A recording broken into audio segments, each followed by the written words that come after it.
नमस्कार मित्रांनो, मी राहुल मुळे स्वागत करतो तुमचं पुन्हा एकदा राहले यूट्यूब चॅनलमध्ये। तर मित्रांनो, अनेक ठिकाणी अनेक गावामध्ये अनोखे महादेवाचे मंदिर आणि शिवलिंग तुम्ही पाहिले असतील। तर मित्रांनो, आजही आपण एका अशाच मंदिराकडे जाणार आहोत।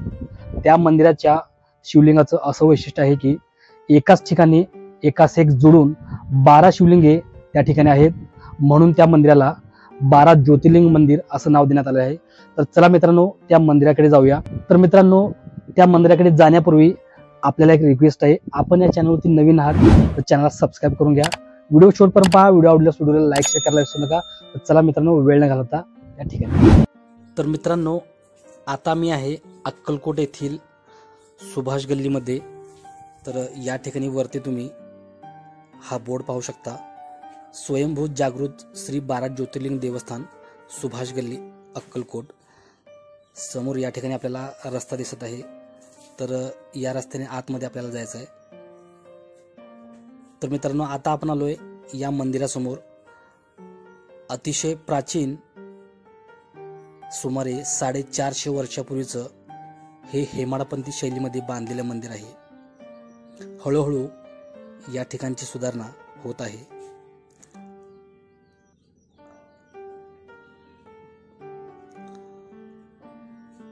तर मित्रांनो, आता आपण आलोय या मंदिराच्या सभा मंडपामध्ये।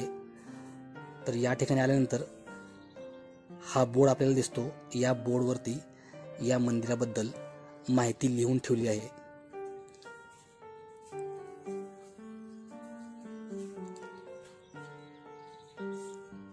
समोर पाहू शकता, अशा प्रकारचं हे मंदिर आहे। या मंदिरासमोर या ठिकाणी आपल्याला सर्वप्रथम शिवलिंग पाहायला मिळतं। तर या शिवलिंगाचं आपण दर्शन घेऊया।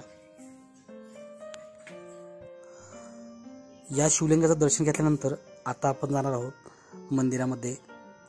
तर या मंदिराच्या बाहेर नागोबाची मूर्ती आणि काही छोट्या मूर्त्या आपल्याला पाहायला मिळतात।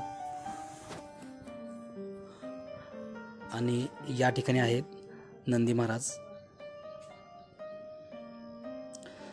तर मित्रांनो, या मंदिराबद्दल आख्यायिका अशी आहे की भगवान शिवाची आराधना करणाऱ्या शिवयोगी बुवांना याच जागेत स्वयंभू 3 मोठे शिवलिंग जमिनीतून आपोआप वर आलेले दिसले। त्यानंतर या ठिकाणी खोदकाम केले। खोदकाम करत असताना छोटे आणखी 9 शिवलिंग या ठिकाणी भेटले। अशा प्रकारे 3 मोठे शिवलिंग आणि 9 छोटे शिवलिंग असे 12 शिवलिंग या ठिकाणी विधिवत पूजा करून स्थापन करण्यात आले, म्हणून या मंदिराला 12 ज्योतिर्लिंग मंदिर असे हे नाव देण्यात आले। तर समोर तुम्ही पाहू शकता, तर 3 मोठे शिवलिंग आपल्याला पाहायला मिळतात आणि बाकीचे 9 शिवलिंग आपल्याला छोट्या आकारामध्ये पाहायला मिळतात। तर अतिशय वैशिष्ट्यपूर्ण असं हे मंदिर आहे। महाशिवरात्रीच्या वेळी या ठिकाणी भव्य असा पारायण सोहळा असतो। अनेक भक्तिमय कार्यक्रम या ठिकाणी राबवले जातात। सध्या इथलं वातावरण शांत आहे।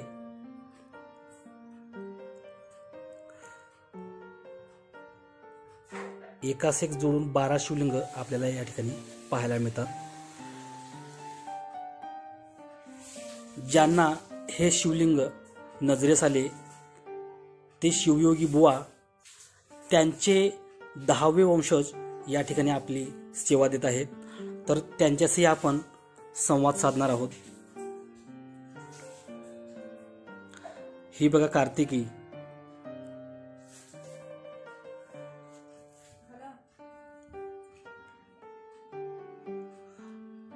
तर मित्रांनो, आता आपण आलोय मंदिराच्या बाहेर।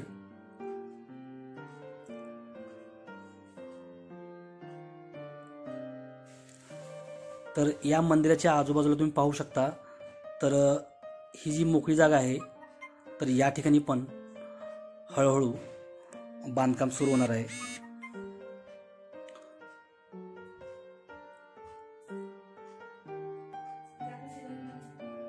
ही जी संपूर्ण जागा आहे जवळपास 12 गुंठे अशी ही जागा आहे। तर चला मित्रांनो, आता आपण भेटणार आहोत आदरणीय श्री सदाशिव शिवयोगी यांना। तर थोडीशी माहिती आपण या मंदिराबद्दल द्यावी। 3 मोठे शिवलिंग आहेत, ते जमिनीत असे आपोआप वर आलेले आहेत। ज्यावेळेस हे मंदिराचं खोदकाम सुरू झालं त्यावेळेस 9 शिवलिंग मिळाले आणि त्या ठिकाणी गणपती आहे ते 9 शिवलिंग आणि 3 हे एकूण 12 झाले। मग त्याच्या बाजूला गणपती पण निघाला, नंदी आहे, नागावा नरसोबा आहे, मारुती आहे, ते सगळं म्हणजे त्या ठिकाणी हे सगळे स्वयंभू आहे। ते आता ही माझी पिढी 10वी आहे। स्वामी समोर इथं जपाला येऊन असं म्हणजे बसायचे ते। ज्यावेळेस अक्कलकोटला दुष्काळ पडला तेव्हा स्वामी समर्थांनी ह्याच्यावर अख्खे हरभरे अर्पण केले, मग नंतर अजून अक्कलकोटला पाऊस झाला अशी आख्यायिका आहे। कधी स्थापना झाली या आता माझी पिढी आता 10वी आहे, जो एक 550-600 वर्ष झाले स्वामींच्या अगोदरपासून आहे। मंदिराचं वैशिष्ट्य काय, म्हणजे स्थापन करण्यामागचा उद्देश कसा, आता हे भक्तांची आता कित्येक लोकांची म्हणजे इथं भक्त आम्हाला येऊन सांगतात की हे खरंच जाजूर स्थान आहे, भक्तांची मनोकामना पूर्ण करणार आहे। शिवाय भाविकांना जे श्रावण मास आहे, महाशिवरात्र आहे, 3 दिवस शिवलेलं अमृतचं पारायण होतं, भंडारा होतो। वार्षिक यात्रा उत्सव महाशिवरात्र आणि श्रावण मासामध्ये मोठे उत्सव होतात।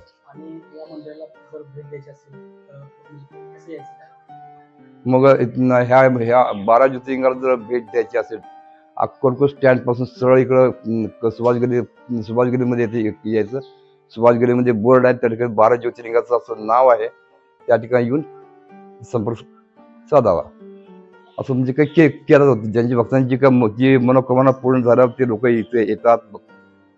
तसं दहीभात म्हणजे काय लावतात, साखरभात लावतात, त्यांची इच्छा पूर्ण झाल्यावर म्हणजे आता जी काही कुठली समस्या असू दे, आता समजा नोकरी प्रमोशन म्हणा, नोकरी लागणे, लग्न लवकर न होणे, मूल न होणे, असे कित्येक अनुभव आहेत। लोकांनी आम्हाला इथं काय सांगतात, बाहेरगावचे स्थानिक व बाहेरगावचे लोक आता हल्ली भक्तांची गर्दी खूप म्हणजे वाढलेली आहे। स्वयंभू जागृत श्री 12 ज्योतिर्लिंग देवस्थानचे मुख्य पुजारी सदाशिव भास्कर शिवयोगी, फोन नंबर 70 57 36 22 90 याला संपर्क साधावा। तर धन्यवाद। तर मित्रांनो, श्री शिवयोगी बुवांचे 10वे वंशज या मंदिराचे सेवेकरी यांच्याशी आपण संवाद साधला। तर आता आपण जाणार मंदिराच्या बाहेर। तर मित्रांनो, या मंदिरापासून जवळच साधारण 1.5 ते 2 किलोमीटरच्या अंतरावरती राजेराय मठ आहे आणि त्या मठाबद्दल जर अधिक माहिती जर तुम्हाला पाहिजे असेल तर त्याच्यावरती एक सेपरेट व्हिडिओ बनवलेला आहे संपूर्ण माहितीसह। ज्यांना तो व्हिडिओ पाहायचा आहे, वरती आय बटनवरती लिंक दिलेला आहे, जाऊन तो व्हिडिओ पाहू शकता। तर मित्रांनो, हा व्हिडिओ तुम्हाला कसा वाटला कमेंटमध्ये मला नक्की सांगा आणि सर्वात महत्त्वाचं म्हणजे या संदर्भातील व्हिडिओ पाहण्यासाठी राहले के यूट्यूब चॅनल सबस्क्राईब करायला विसरू नका। तर चला मित्रांनो, व्हिडिओला या ठिकाणी थांबूया। तर भेटूया पुन्हा एकदा एका अशाच नवीन व्हिडिओमध्ये। तोपर्यंत काळजी घ्या। धन्यवाद।